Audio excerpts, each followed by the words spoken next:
Morning, good afternoon, happy Friday mga kasimple, mga kananay, ang mga laging naiiwan sa bahay, walang magagawa kundi mag-asikaso kung ano na naman ang ating lulutuin. Ayan, today is Friday, so bakit kaya may kasabihan na pag tuwing Friday kailangan natin ng magmunggo?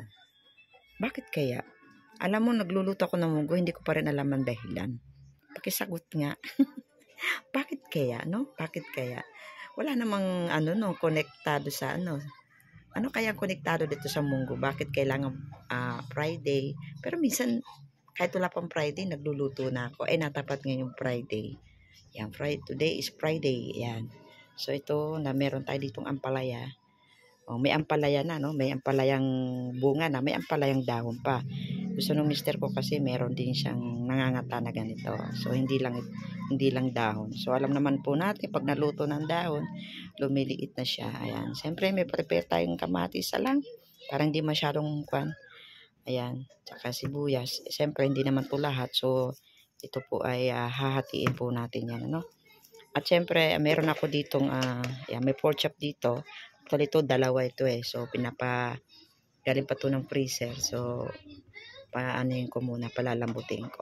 Umaga pa naman at binabad ko muna saglit at mama ipi-pressure cooker naman natin tong ating munggo, diba?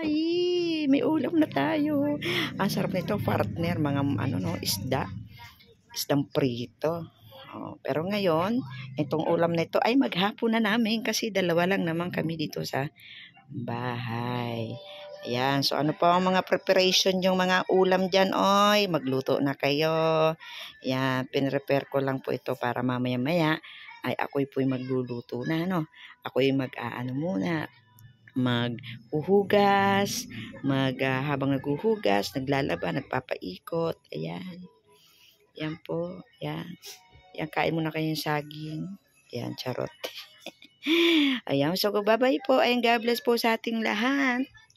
Happy Friday and shout out sa lahat ng mga Thunders, Krong, Team Housemate, ayan, Ate German Pina, Jonski, Mami Silen, ayan, lahat po, Mami Noli, Jeff, boy, Kabutoy, Sexy, uy.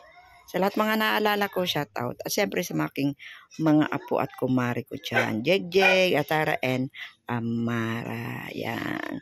So, God bless po sa ating lahat. Magluto na po kayo ng inyong lunch. Yan. Kasi malapit na po magtanghali. Yan. Bye-bye. God bless po.